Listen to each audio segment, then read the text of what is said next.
Hello everyone, it's JoAnn from the Child Development Department at the Walla Walla YMCA, and today I'll be reading the book Viking and Liking It from the Time Warp Trio series. This book is 11 chapters long, so I will be reading about the first half of the book in this video, and then the second half of the book in my part 2 video. So let's get started. Chapter 1. Thunder boomed, then faded to a rumble. Black clouds whipped across the sky. Gray waves crashed on the sand. Fred, Sam, and I stood on a cold, dark beach. We looked at the ocean. We looked at each other. We knew we weren't in Fred's room anymore. And that's about all we knew. Sam pushed up his glasses. He wrapped Fred's zebra-patterned bedspread tighter around himself. He would have looked funny if he hadn't looked so mad. Joe, said Sam. Yeah. Why are we standing on a cold beach? I really don't know. I was just Joe, said Sam. Yeah. Was that green time warping mist I saw leaking out of your backpack? Yeah, well, I had to put the book somewhere. My little sister keeps snooping. Joe, said Sam. Yeah. Hey, at least for once I didn't do anything, said Fred. I didn't do anything either, I said. I was just watching. What did I do? Sam held up his hand for a quiet moment. He looked calm. He looked way too calm. The storm moved out over the ocean. Sun broke through the clouds. One last roll of thunder rumbled in the distance. Once again, said Sam, looking like some crazy zebra-robed king, you guys have warped me into some weird time and place that is probably dangerous to my health. We didn't do anything, said Fred, punching Sam in the shoulder. You were the one saying Thursday, Thursday, Thursday over and over again like some weirdo. You probably did it. Sam tried to punch Fred back but missed when he got stuck in his zebra cape. I did not. And even if I did, a person should be able to say a regular word without getting sucked back into a who knows when to be attacked by a who knows what. Sam's voice was getting louder and screechier. And if you know Sam, you know this is not a good thing. I tried to calm him down. This isn't so dangerous. We're on a beach. The sun is out now. Fred tried to help. Yeah, we've time warped into a lot worse spots. Like, how about that time we warped into the Black Knight, or next to that gladiator? Sam didn't say anything. Fred and I looked out over the ocean. Sam stood facing us, just staring. Not a good sign. We'll find the book. And we'll get right back to Fred's house in a second, I said. This probably isn't even a real time warp. I'll bet we're just here by mistake. We've probably gone to next Thursday or last Thursday or some other Thursday. Sam just sat down in the sand. He put his head in his hands. Why me? He said. That's when Fred and I looked out over the top of Sam's head and saw a long wooden boat headed right for our beach. The oars, the striped sail, and the dragon-headed front looked terribly familiar. I had seen this in pictures and comics, but something was missing. Maybe it wasn't what I thought it was. Sam, leave me alone. Vikings had warships with oars and sails, right? Yeah. And Vikings had shields and axes and swords, right? Yeah. And Vikings had helmets with horns, right? No, said Sam. That's a common misconception. And it's also not true that Vikings were just bloodthirsty raiders. They were excellent shipbuilders, clever traders, and brave explorers. Sam looked up at me and Fred. Hey, wait a minute. Why are you so interested in Vikings? Fred pointed behind Sam to a warship full of guys with shields and axes and swords headed toward us. I don't see any helmets with horns. Maybe they were just well-armed explorers and traders, I said. Sam turned around. Ah, Vikings, he screamed. Sam jumped up. Sam ran around in circles. Sam screamed some more, and then he really lost it. Vikings, yelled Sam. And I guess they were, and I guess they didn't wear horns on their helmets, and I guess they were about to find out if they were brave explorers or bloodthirsty raiders. Chapter 2. But before we get Vikinged all over the beach, I'd like to explain exactly what happened. Then you tell me how 3 regular guys from Brooklyn ended up face to face with a boatload of Vikings from 1,000 years ago. It all started at Fred's house. Sam and I were hanging out with Fred. We were playing his older brother's game, NFL Smash. It's a pretty good game. You can make your own football team, smash tackle guys, do victory dances in the end zones. We only got to play because Fred's brother wasn't home. Fred said if his brother caught us, he would NFL smash us. Sam and Fred played the first game while I kept a lookout for Fred's brother. Sam ran his quarterback around the left side. He faked a handoff, then heaved a bomb. It looked like his receiver was there for an easy grab, but Fred's defender tackled the guy with a giant boom just as the ball landed. Fumble. The crowd went wild. Fred's man scooped up the loose ball and ran it all the way to the end zone. Touchdown, yelled Fred. He jumped up and did the same goofy dance as the guy on the screen. Your team is so ugly, they have to sneak up on their own mirror. Oh yeah, said Sam. Your team is so dumb, they went to the library for a book of matches.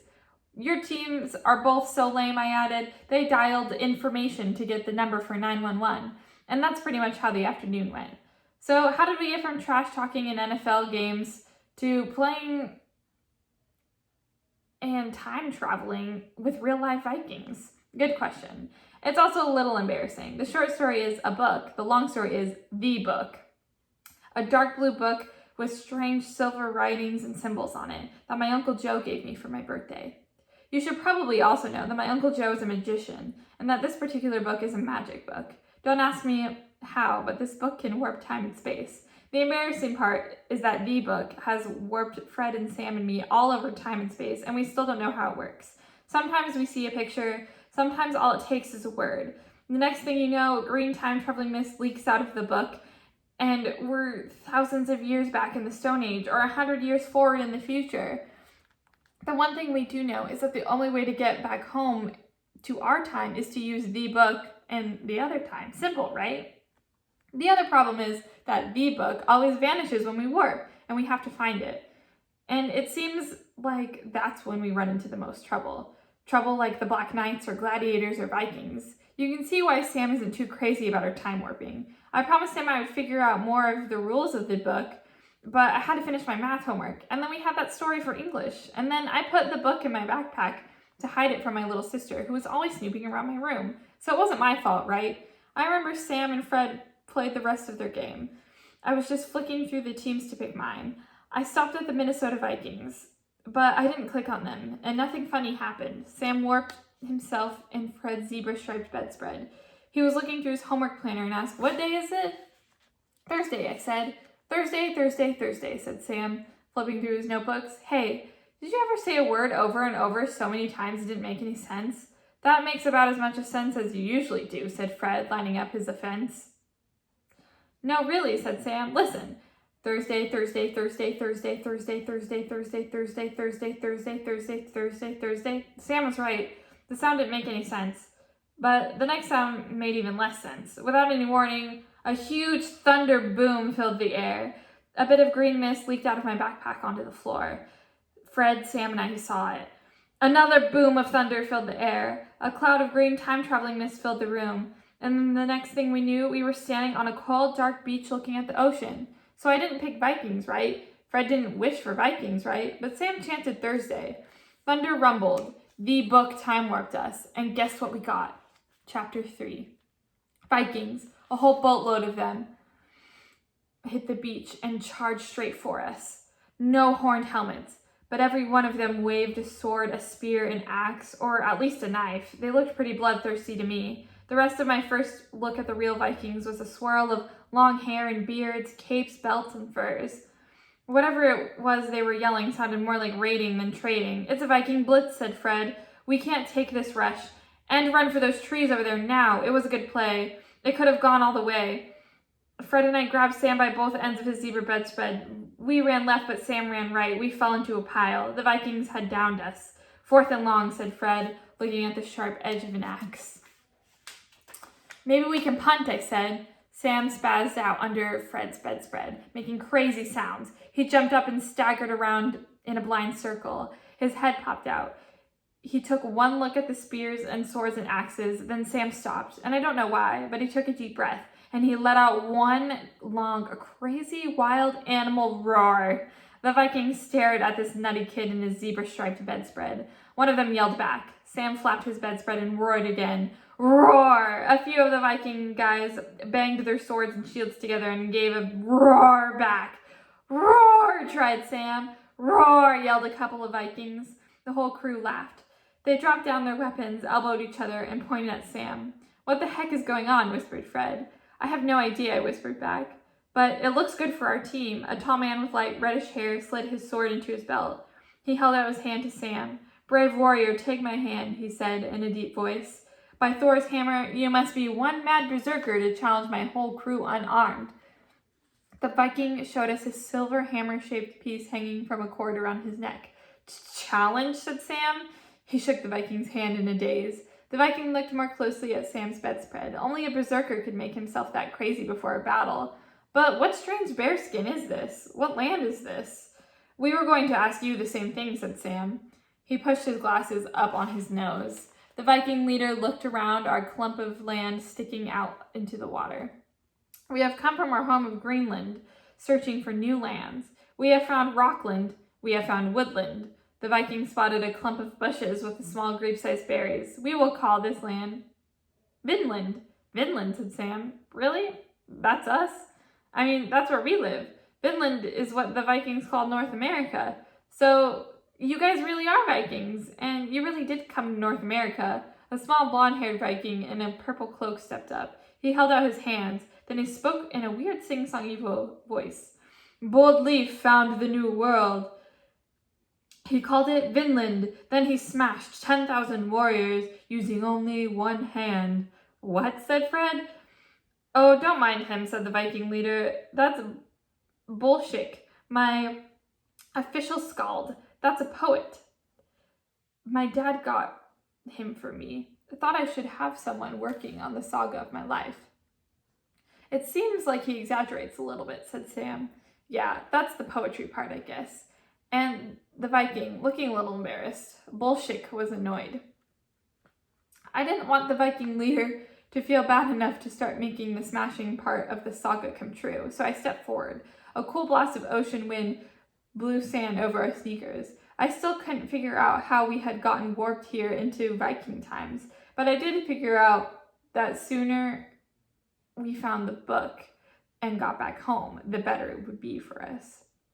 Well, it's been very nice meeting you, Mr. Boldleaf, I said, but we really have to go. Got a big game to finish. So, do you or any of you guys have a small blue book? The Viking leader looked confused. You know, said Fred. Pages with writing on it? Scrolls, said Sam. Maybe a sealskin with pictures on it or something like that? Someplace you write down your stories? The Vikings looked at each other. Now they all looked confused.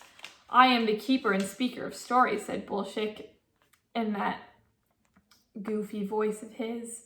No one writes stories on skins. Vikings live brave lives. Their stories live on in the sagas of the Scalds tell. Oh no, said Sam. We're back before writing. How are we going to find the book if they don't even have books? We're doomed as usual. Bolshik the Scald decided to give us another example of his saga, telling Leaf the Bold, Leaf the Lucky, rode the waves. It was fun. Clever Bolshik told the fine saga of Leif, Eric's son. I was still thinking we were doomed forever, and we're double doomed to hear bad poetry forever. Then Sam perked up. Did you say Leif Eric's son? Said Sam. Leif Erikson?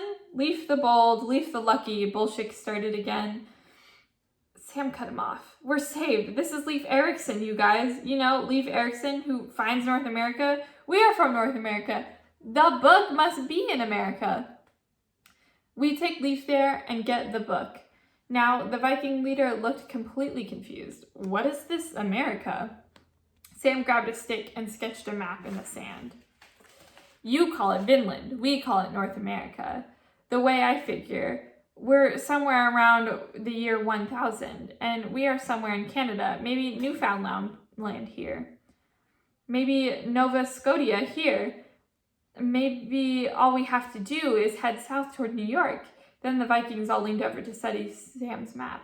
I thought I heard some strange noises. I saw some sticks suddenly stab the sand on the beach. Flight swift, lion's tooth, wizards, said Bolshik, pointing. Yeah, said Sam, cutting Bolshik off. Leif, listen. We are going to help you find America, and you will help us find the book. They'll talk about you in sagas forever, okay? Leif Erikson looked at us suspiciously. Why would you help me? But your people of Vinland would attack us. Our people, said Sam. An arrow flew out of nowhere and thunked right into Nova Scotia on Sam's map. Wind riders, air strikers, sang Bolshik. Leif pointed to a swarm of Native American war canoes pulling around the far shore. Arrows flew in a cloud from our people in the canoes. Head stabbers, bloody hole makers, said Bolshik. Those are called arrows, you dimbulb, said Fred. Why didn't you say so? And those are people who already live here, said Sam. It looks like we're not going to discover Vinland, I said. It's already been discovered. They've discovered us. Chapter 4. 10,000 mad skrellings swarmed Leif, giving shout. He swung his skull crusher and knocked them all out, Bolshek chanted. Leif and his Vikings raised their shields over more arrows, or wind riders, or stab you in the headers, or whatever you wanted to call them, struck the sand and thunked into the shield. Dude, that's terrible poetry, said Fred, and it's not even close to true. Back to the longship, men, yelled Leif. The Vikings took off running. Hey, what about us, yelled Sam. You Vinlanders are crazy and dangerous, shouted Leif. You can keep your new land. We're going back home to Greenland. Sam, Fred, and I looked back at the war-whooping Vinlanders hopping out of the canoes. We looked forward at the Viking Greenlanders climbing into their longboat. Well, the book could be in Greenland, said Sam. Let's get out of here. We ran our fastest play ever. The dash to the Viking ship, jump in, push off, and watch Vikings row like crazy play. And that's how Fred, Sam, and I found ourselves sitting on the deck of a real Viking longboat headed toward chilly Greenland, leaving Vinland and a very angry bunch of original Vinlanders far behind. Fred's football jersey flapped in the wind. I buttoned up my shirt. Sam pulled his zebra cloak a little tighter. I wish I dressed a little warmer for a Viking adventure, I said. I wish someone had warned me that we were going on a Viking adventure, said Sam. Aw, come on, said Fred. This should be fun. Sam shook his head. If you had a brain, you'd be dangerous. Take off your mask. Halloween is over, answered Fred. I don't know what we'd do without you, said Sam, but we could give it a try. I suddenly noticed no one was rowing anymore. Everyone was looking at us, and looking at us in a weird way. Hey, guys, I said to Sam and Fred. You're so lame, said Fred. You'd need a bazooka to... Guys, I yelled. Fred and Sam stopped trashing each other and realized every Viking was looking at us. With the new land discovered, Leif sailed home free. But he and his ferocious warriors tossed these sacrifices to the seas, sing-sang Bolshek. 3 sacrifices to the sea, I said. Ha! That is a very good poem, very exciting. 3 huge Vikings grabbed us from behind and lifted us off our feet. Another Viking with a nasty white scar all down his face, right through his eye, pulled out his short sword. I suddenly realized that we were going to become the first verse of Bolshek's saga that was actually true. Hey, wait a minute, said Sam. You can't sacrifice us to the sea. I might go berserk, remember? Leif the Bold stood in front of us. No extra room or extra supplies on a longboat. You must be good with an oar or good with an axe to be worth keeping for the long voyage home. Oh, you were completely worth keeping, said Fred. Isn't that right, Joe? We are completely worth keeping. Yeah, Joe, said Sam. Show him a little time warp magic, quick. Magic, said Leif Erikson, suddenly looking interested. You young Vinlanders know the runes everlasting, the runes life-giving, said Bolshek, not looking like he was quite believed anything we were saying. The 3 large Vikings lowered us to the deck with new respect. Heck yeah, we know the ruined whatever you said Fred. Joe knows all that stuff. He got the book from his Uncle Joe, you know. How to tell men's thoughts. Blunt sword blades calm the wild waves. Understand the cries of birds? Asked Bolshek, quoting Viking poems again. Sure, said Sam. That's nothing for time warp guys like us, right, Joe? Everyone looked at me. The Viking longboat bobbed up and down in the gentle waves. The Vikings' thoughts were easy to tell. Leif was surprised. Bolshek was suspicious. And everyone else was looking forward to either a good trick or a chance to toss 3 sacrifices into the sea. I stared at Thor's hammer hanging from a cord around Leif's neck. I tried to think. A seagull cried somewhere up above the ship. And I could have sworn it said, "So long, boys." And that is the first half of the book. It's a very big cliffhanger, so I wonder what's going to happen to the boys next. Do you think that they'll have to be the 3 sacrifices set off the ship? Or do you think they'll be able to successfully complete a magic trick and trick the Vikings into keeping them on the boat?